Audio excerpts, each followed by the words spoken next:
महामाया की पहुंच से परे हैं आत्मस्थ पुरुष। चारों ओर हरियाली छाई हुई थी। धरती में हरी हरी मखमली घास फैली हुई थी। आसपास पेड़ पौधे खड़े थे। उस घास में अनेक कीड़े मकोड़े अपनी विशिष्ट शैली के संग बेखबर होकर विचरण कर रहे थे।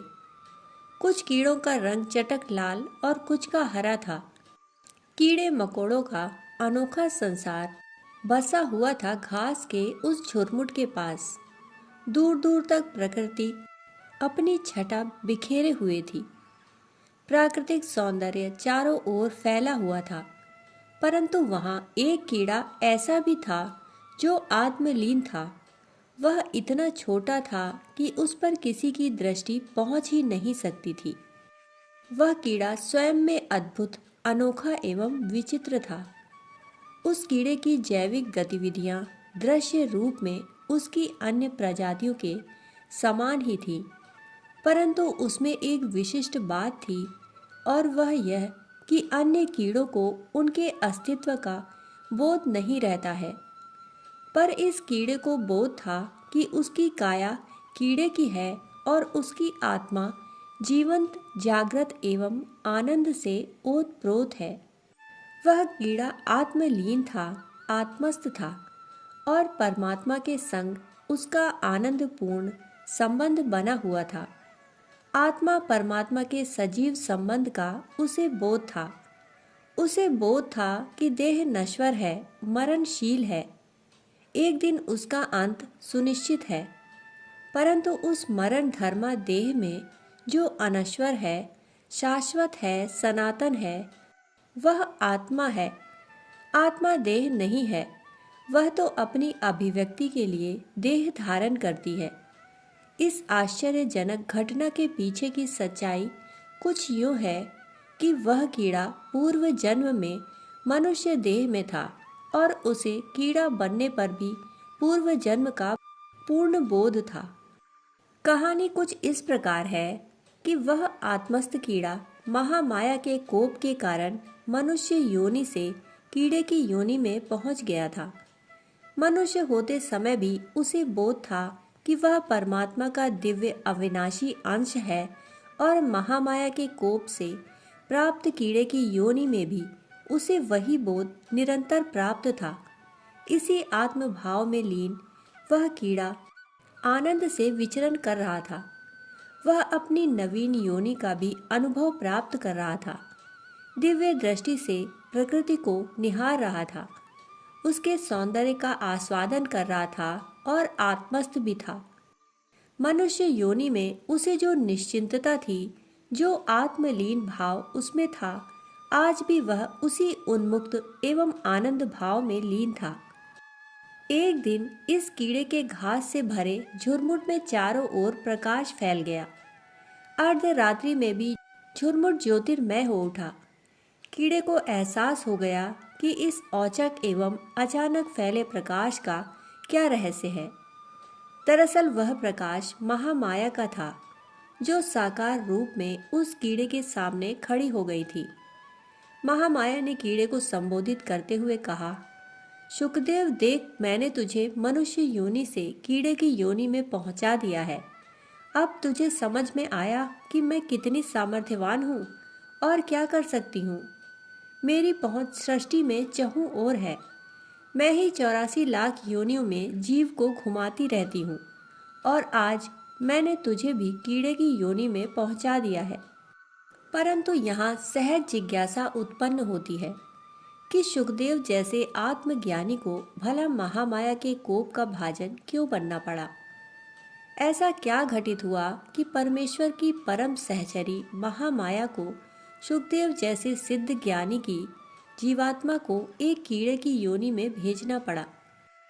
इस संदर्भ में पौराणिक कथा कहती है कि एक दिन शुकदेव आत्मचिंतन में लीन थे, समाधिस्थ थे। उसी समय महामाया ने आकर उनसे कहा कि वे ही सृष्टि की संचालन शक्ति हैं। शव में शक्ति संचार कर उसे शिव बना सकती हैं। उनके बिना शिव शव के समान है। जो भी जीव इस संसार में आता है, कर्मानुसार मानव या अल्प योनियों में वे उसे प्रविष्ट करा देती हैं। वे कह रही थी कि माया के पार कोई नहीं है और उनकी इच्छा के बिना कोई भी जीव इस संसार से पार नहीं हो सकता। सृष्टि में सर्वत्र उन्हीं का साम्राज्य फैला हुआ है। प्रत्युत्तर में सुखदेव जी ने कहा, माता, आपकी पहुंच जीव के कर्मों तक है और कर्म से प्राप्त देह तक सीमित है, परंतु आपकी गति आत्म तत्व तक नहीं है। आत्मा स्वयं में परमात्मा है। परमात्मा की समस्त शक्तियाँ उसी में सन्निहित हैं। जीवात्मा पर संस्कारों की परत होती है जिससे वह बद्ध होता है। जिस क्षण वह परत गिर जाती है उसी क्षण वह इस सृष्टि में होकर भी आपकी पहुंच से पार एवं परे हो जाता है। जीवन मुक्त पुरुष आपके वश में नहीं होते।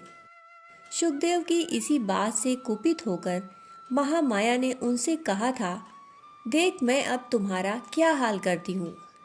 तुम्हें इस समाधि से कीड़े की योनि में पहुँचा देती हूँ। और तत्क्षण सुखदेव की देह एक कीड़े में परिवर्तित होकर उस झुरमुट में पहुँच गई थी। आज उसी वार्तालाप के अनंतर क्रम में महामाया वहाँ पहुँची थी। महामाया कीड़ा रूपधारी सुखदेव से बोली, अभी भी समय है, तुम मेरे सामर्थ्य के सामने झुक जाओ और क्षमा मांग लो, तो तुम्हें तुम्हारी पूर्ववत मानव देह में पहुंचा सकती हूँ। महामाया की बात सुनकर सुखदेव हंस पड़े और बोले, हे माता, आपने किसे कीड़ा बना दिया है, मेरी देह को या आत्मा को? आपकी कृपा से केवल देह ही तो परिवर्तित हुई है, मानव शरीर से कीड़े के शरीर में, परंतु मैं तो वही हूँ, पहले भी, अभी भी और आगे भी। कहाँ कोई परिवर्तन आया है? मैं मानव देह में भी आत्मस्थ था और अभी भी आनंद से विचरण कर रहा हूँ। आपके राज्य में समस्या है, पीड़ा है, सुख दुख है, आत्मा के साम्राज्य में यह सब कहाँ? यहाँ तो केवल आनंद है। आपके साम्राज्य की सीमा वहाँ तक है जहाँ तक रूप और आकार है। जहाँ रूप और आकार नहीं, वहाँ आपकी पहुँच भी नहीं, और आत्मा का कोई रूप और आकार नहीं होता। सुखदेव कह रहे थे, माता, आत्मस्थ पुरुष पर इस बात का कोई प्रभाव नहीं पड़ता कि वह किस स्थान पर अवस्थित है, नरक में या स्वर्ग में। वह जहाँ भी होगा आत्म तत्व के चिंतन में निमग्न होगा। वह देश काल से परे एवं पार होगा। प्रकृति की कोई शक्ति उसे रोक नहीं सकती। माया की कोई बेड़ी उसे जकड़ नहीं सकती। वह तो आत्मा के निरपेक्ष आनंद से आनंदित रहता है। संभवतः आप इस तथ्य से अवश्य परिचित होंगी। आप जिन्हें बांधती हैं वे सभी अपने अपने कर्मों से बद्ध जीव होते हैं। वे तो ऐसे भी अपनी इच्छाओं, आकांक्षाओं एवं कामनाओं में डूबे रहते हैं। बांधे हुए को क्या बांधना? जीवन मुक्त को बांध सको तो कोई बात है। सुखदेव जीवन मुक्त थे। उनकी आत्मशक्ति संपूर्ण रूप से जागृत थी और इसका परिचय महामाया को हो चुका था। यह सारा घटनाक्रम भी महामाया की एक लीला ही थी, जिसके माध्यम से वे सुखदेव की आंतरिक स्थिरता की परीक्षा लेना चाह रही थी, जिसमें सुखदेव सहजता से उत्तीर्ण हुए। महामाया सुखदेव की यह परीक्षा लेकर उनसे प्रसन्न हो गई और उन्होंने सुखदेव को कीड़े की योनि से मुक्त कर पूर्ववत स्थिति में कर दिया। आत्मस्थ सुखदेव सभी रूपों में आनंदित थे। यही आत्मा में रमण करने वालों का सच्चा स्वरूप है।